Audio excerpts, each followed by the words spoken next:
Pinarayi Vijayan there, who's just cast his vote in Kannur, speaking also there and saying that he's confident of the LDFs. But interestingly, he said that he's going to close the BJP's account in Kerala, saying he's confident that the BJP will have no impact whatsoever. There's one man, however, in the Bharatiya Janata Party in Kerala that everyone's talking about. Metro man E. Sridharan, who's contesting from the important Palakkad seat. He also cast his vote early in the morning. Here's what he said.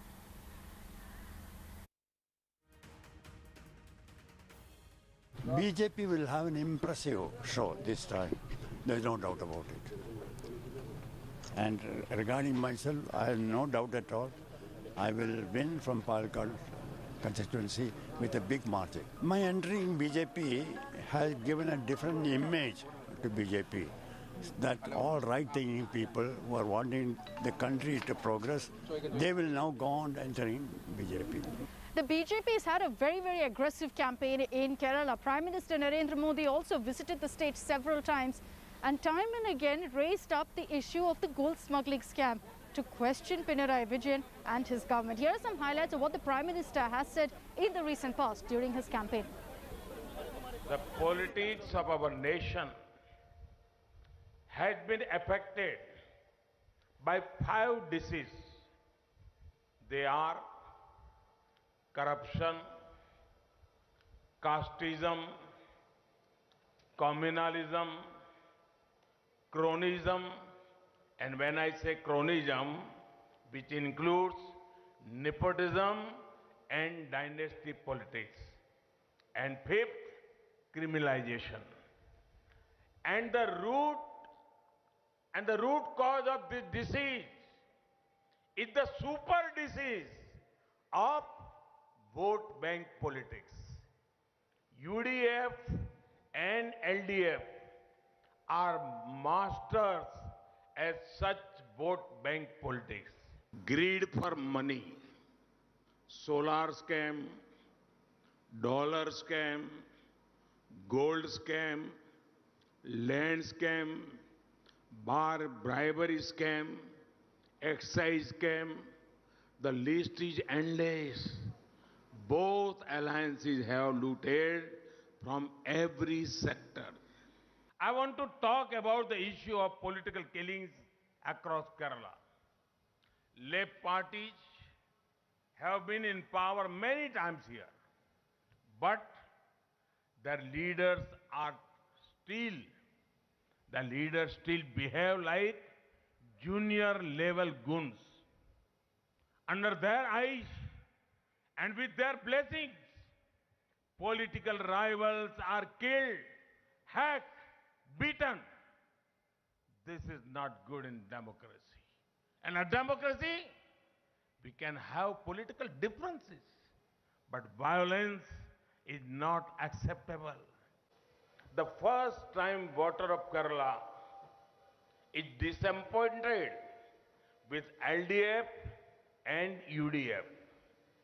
For many years, the worst-kept secret of Kerala politics was the friendly agreement of UDF and LDF. Now, the first time voter of Kerala is asking, what is this match fixing? 5 years, one loots. 5 years, the other loots. People are seeing how UDF and LDF misled people. UDF has not even spared the rays of the sun. About LDF, it can be said, Judas betrayed Lord Christ for a few pieces of silver. LDF has betrayed Kerala for a few pieces of gold. The politics of our nation has been affected by 5 diseases. They are corruption, casteism, communalism, cronyism, and when I say cronyism, which includes nepotism and dynasty politics. And fifth, criminalization. And the root cause of this disease is the super disease of vote bank politics. UDF and LDF are masters at such vote bank politics. Meanwhile, there's been a lot of talk also about Rahul Gandhi and his campaign in Kerala, about whether it could be a game changer, because he's taken up several unique initiatives. You know, besides the photo ops, he's been interacting with a lot of young kids, with young girls and the likes in several constituencies. People said that he's managed to make a connect with the people of Kerala. Will that translate to votes? It's a big question mark. For the first 15 years, I was a member of parliament in the north. So I had got used to a different type of politics. I found that people are interested in issues, and not just superficially, but going into detail in issues. And recently I was talking to some students in the United States, and I said, I really enjoy going to Kerala and I really love going to Wayanad. It is not just the affection, because affection of course is there, but it is the way you do your politics.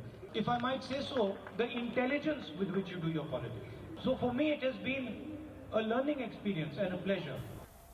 And let me take this across to Gopi Krishnan, who's joining us live from Thiruvananthapuram. Gopi, we were earlier listening in to your conversation with Kummanam Rajashekharan. Pinarayi Vijayan has come out to vote.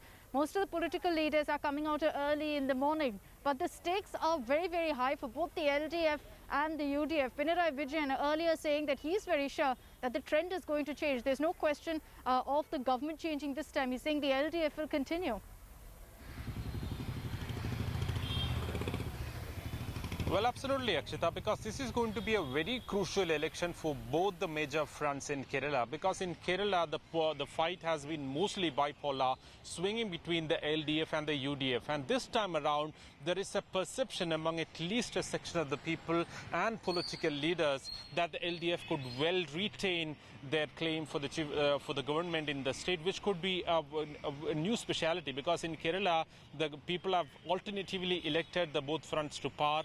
And this time around, if that changes, then that will certainly be a huge record and recognition for the left party, the Left Democratic Front. On the other hand, the UDF is saying that this trend that is actually visible on the ground is not going to reflect in voting, because there are huge undercurrents happening in many of the seats. If you look at the data or the candidature of many left candidates, the LDF had to change at least 38 candidates due to their two-term policy, because all those candidates who completed 2 terms had to be replaced with a fresh candidate as part of the party policy. And this also resulted in a situation where even 5 sitting ministers, including Thomas Isaac and G. Sudhakaran, did not getting seats. So that could well be a game changer, is what the UDF is feeling. And they also said that after the active involvement of Rahul Gandhi, they have changed the candidature fixtures, and they brought in a lot of youngsters and women, is what they are saying. So that could well work in their favor, is what they are saying.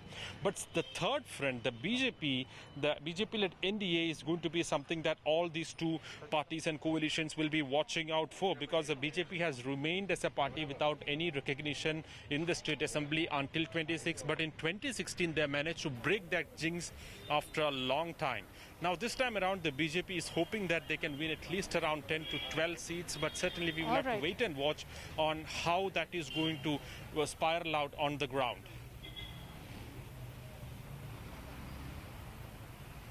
All right, Gopi, we'll keep coming to you through the day. For the moment, thank you very much for joining me.